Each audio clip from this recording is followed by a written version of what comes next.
Good afternoon, Frank Watkins. It's the 20th of June 2025. The All Ords today closed at 8723. We were down 47 from last week's close at 8770. And I must admit the whole week felt like about 47 points. There wasn't much movement anywhere. And given things overseas, I think that's a pretty stunning performance to only be down 47.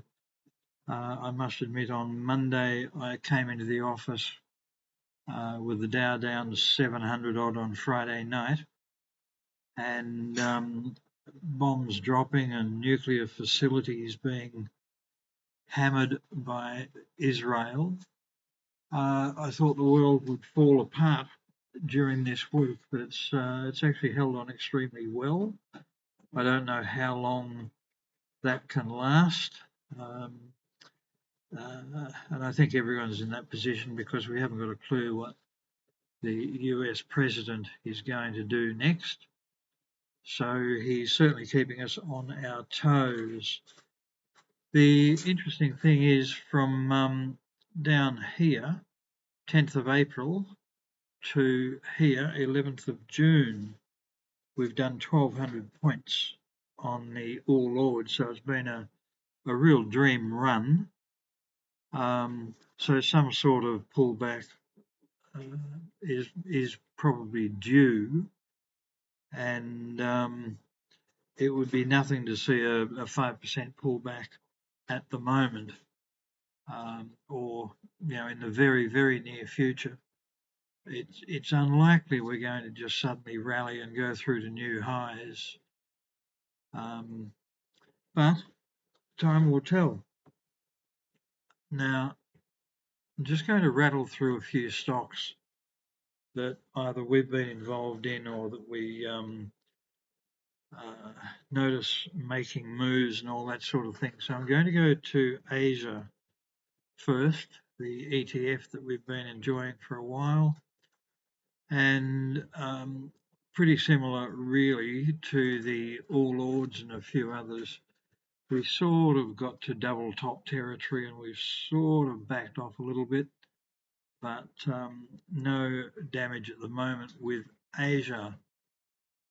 We switched some funds into Bendigo a week or two ago, back on this breakout once we'd entered into the sort of gap territory, getting close to the gap. Again, same as everything. It's just backed off a bit over the last week and a bit. CHN is another one. We've entered CHN, but I think there might be a fresh entry coming very shortly. CHN looking very good. The old favourite drone. Drone has taken off yet again, given some very good, very clear buy signals, and it's shaping up to go again. Very, very narrow resistance here, but certainly looks like it's going to continue. Russia and a few others must have run out of drones somewhere along the line, so not that probably hasn't got anything to do with the performance of DRO, but it's all interesting. It's in the right industry at the moment: industrials, aerospace, and defence. Another one that we've enjoyed the look of over the last week is DUG, IT and software. If we come back to a 6-month chart, I think it's pretty easy to draw a line somewhere across that sort of level. Only 134 million issued cap, and okay, no no dividend at this point. Another one, I've never trusted this stock, but Fortescue, it's now making low, higher low, sorry, you've got a high, a low, a lower high, and lower lows. Crazy to think that we have seen Fortescue this year back at $13, but looks like we could be on the cards to do that again. Certainly no strength in Fortescue. Another ETF that we are involved in is HACK. And again, it's very similar to Asia, trying to make new highs.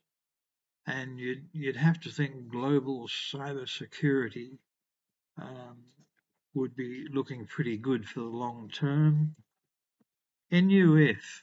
I mention NUF because I was asked about it. We were originally looking for a break of this $4 level, but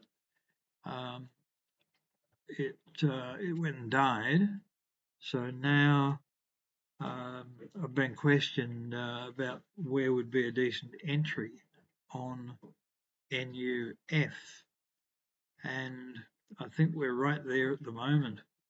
I'll just bin that and try and draw a more accurate. You might even wait a bit longer and go there. One way or another, OBV is starting to shape up. Volume is starting to look good. Again, only 382 million out there, so very lightly held. And again, no dividend on NUF. Next one, VEA. This one, it looks like so many other charts out there where we're almost spoiled for choice. This is showing 5.1% divvy with 100% franking. And again, only 1.61 billion out there, so it's not too much on the issued cap side. A lot of volume today in a very, very tight range. 21 million through today, 6 million yesterday, 9 million, 4 million. So huge volume today. It's almost as if they can't quite make out what to do with it. Oil and gas refining. The other old favourite that's making a move is Zip. Been on a bit of a tear for a while, the old Zip. There was a good high, low entry back here. We're talking about $1.80. We're now $2.80, only probably a month later. So, yeah, Zip is still running and it still hasn't filled a gap up here. So you can probably expect a bit more on Zip. YAL, coal has been on a bit of a gallop as well. Again, we had the long-term significant low, high, low, and away we go. There's been several entries on YAL. Now we've just got up and closed this gap and starting to wobble around a bit. Again, extraordinary volume today, 31 million, 4 million yesterday. So I'm not sure if there's an ASX rebalancing going on. I'm not sure if there's a fund, a big fund, just selling out. But a couple of decent volume spikes that we've seen today. Westpac. Westpac I had pegged as the long-term low here.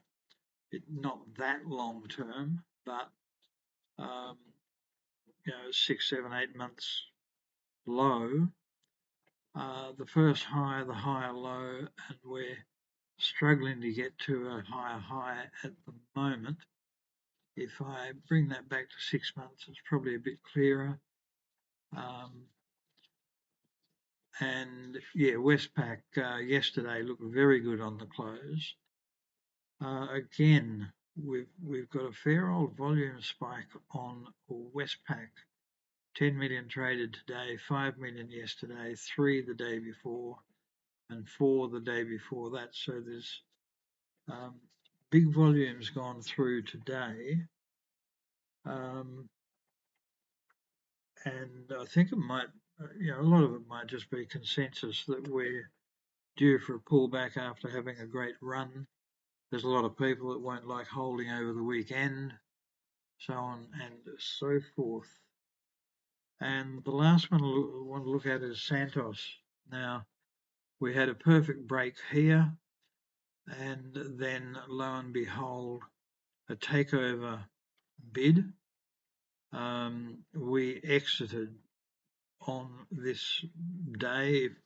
If we get a gap like that on a takeover bid, we're pretty quick to take the profits.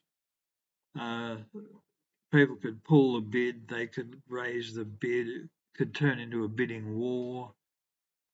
Anything could happen, but we're just pretty quick to take the profits in this market. In the back of our mind is the possibility, potential for a bit of a pullback, 5, maybe even a 10% drop from the highs based on the All Ords index. The All Ords 200 would be in the same category. So there's a fair few stocks there to look at and to consider. The only other thing I want to mention is that places are filling up fast for the August workshop in Thailand, Saturday 9th of August through to Friday 15th of August. So I firmly recommend if you're having any trouble at any stage, but if you're having any trouble in this market, you really should make the effort to get over there and join the workshop. Okay, I'll leave it at that. Touch wood, I'll talk to you in a week or two. Cheers.